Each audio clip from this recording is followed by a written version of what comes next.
Parce que quand j'écoute Bad par exemple, j'aime bien le son, hein, tu vois, je kiffe et tout, pas de soucis, mais genre j'ai des sons qui ont moins bien marché où je me dis bah moi je vais préférer ça, tu vois.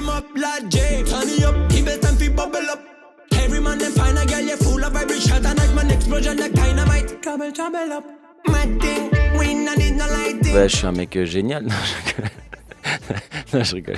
Non, non, non, ouais, modestie, putain. Non, non, qu'est-ce qu'il fait? Bah, je sais pas, je pense il y a le côté festif, le côté plaisir, passion, tu vois, je pense que les gens ils le ressentent. Et puis, ouais, quand t'appuies sur play sur mes sons, ouais, tu turn up, tu t'amuses. Tu vois, j'avoue que je suis pas dans un message précis, tu vois, je parle pas de politique, de ci, de ça. Moi, c'est t'appuies sur play, t'oublies tes problèmes. Et puis voilà, hein, on passe un bon moment et je suis là-dessus. Je fais attention au son, tu vois, enfin la qualité, à tout ça, tu vois, je me prends la tête là-dessus.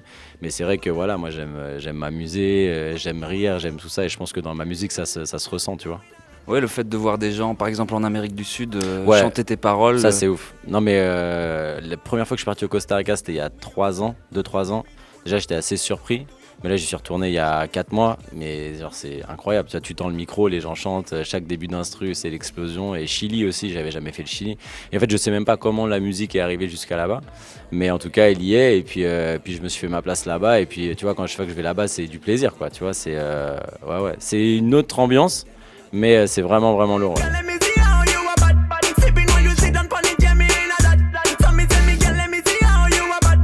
Alors que je suis absolument pas présent personnellement sur TikTok, j'avoue, faudrait que je m'y mette. Et j'ai pas non plus l'explication, quoi. Tu l'as pas du tout vu venir. Non, en fait, je l'ai fait comme un autre son. Je l'ai fait avec Tribal Kush, c'est deux DJ hollandais, enfin producteurs DJ hollandais. Et qui avait fait mon remix de Call de Police il y a 2-3 ans, qui avait marché en Colombie, pareil, je sais pas pourquoi. Et du coup, on a dit, vas-y, bon, on va faire un track original et tout, tu vois. Donc, on a fait le son et je l'ai fait en mode. Voilà quoi, tu vois, j'ai fait un son comme un autre son, tu vois, et à aucun moment je me suis dit que ça allait m'ouvrir autant de portes. Je pense qu'aujourd'hui je suis au Couleur Café en partie grâce au Bad qui m'a donné énormément de visibilité et du coup qui a fait marcher aussi, ça marchait déjà pas trop mal, mais j'avoue que ça m'a donné énormément de visibilité, ouais. Et quoi, donc si t'es pas sur TikTok, ça veut dire que c'est quelqu'un qui t'a dit va voir un petit peu sur TikTok? Non, c'est en fait je recevais plein de vidéos de plein de monde et surtout que ça venait du monde entier, quoi. Le truc Philippines, tu vois, jusqu'en Thaïlande, en Inde, Kenya, Colombie, Costa Rica, Allemagne, France, partout. Enfin, le truc c'était incroyable. Et donc ça a accentué ce côté international encore plus. Ouais, grave. Non, franchement, j'ai aucune explication en fait, parce que quand j'écoute Bad par exemple, j'aime bien le son, hein, tu vois, je kiffe et tout, pas de soucis, mais genre j'ai des sons qui ont moins bien marché où je me dis bah moi je vais préférer ça, tu vois. En fait, j'ai pas d'explication maintenant, je suis hyper content, tu vois, que ça m'ait ouvert tout ça de porte. C'est la magie de la musique, tu vois. Il y a pas de recette, tu sais pas où ça va et voilà.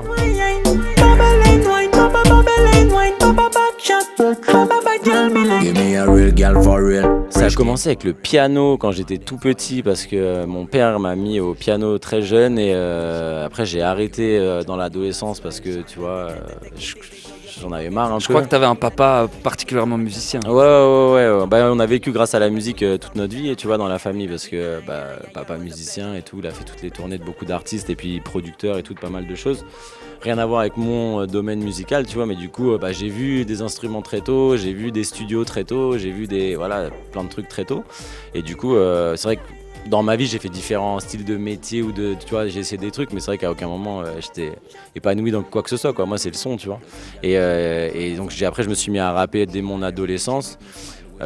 Tu vois, construire des sons, machin. Et après, je suis parti reggae, puis après dancehall. Mais énormément de taf, de studio, de tout ça pour arriver au niveau auquel je suis aujourd'hui et je suis hyper satisfait.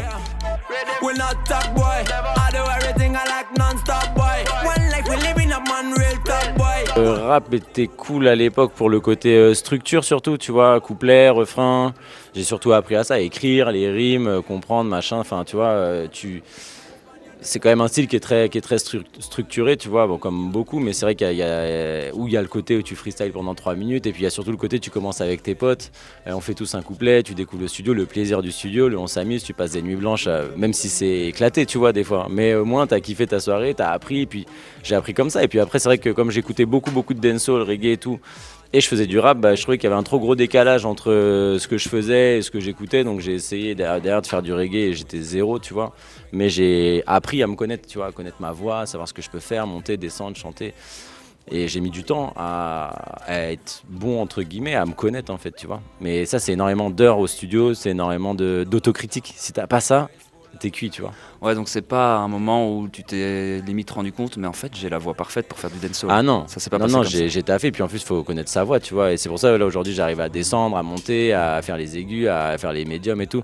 Mais ça, j'ai mis du temps à le solidifier, tu vois. Même au début, quand je le faisais, c'était moins solide qu'aujourd'hui.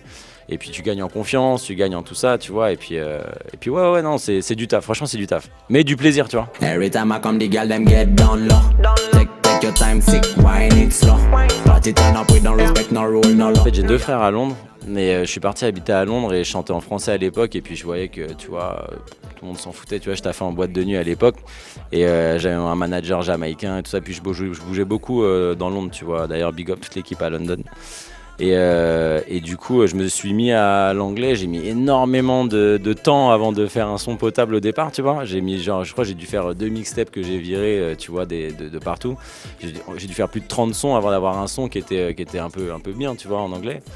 Et puis je suis resté quelques années à Londres et au fur et à mesure je suis resté là-dessus et puis ça m'a ouvert derrière des portes que j'aurais jamais eues en français, tu vois, clairement. Là, si je voyage, c'est en grande partie grâce à ça. We'll not talk, boy. I do everything I like non-stop, boy. One life we living up, man, real talk, boy. Aujourd'hui, je peux pas me réécouter, tu vois. Ah ouais, à ce point-là. Ouais, moi, quand je m'écoute, ça me gêne, tu vois. Parce que c'était pas assez solide. Après, aujourd'hui, si je peux faire des reggae, tu vois, des fois, j'en fais pour moi ou quoi, machin. Mon public m'attend pas sur ça, donc je vais pas forcément le sortir, mais je prends du plaisir à en faire. T'as du temps, tu peux faire des mélodies, des chœurs, des trucs, t'amènes beaucoup plus de musicalité. Et j'aime ça, tu vois, mais c'est vrai que à l'époque, c'était trop plat, tu vois. Puis je chantais en français aussi. Et c'était, différent. Après, j'étais dans une autre vibe qu'aujourd'hui aussi, tu vois. Peut-être plus revendicatif aussi que C'est le ça, dancehall. exactement. Ouais, c'était vraiment autre chose.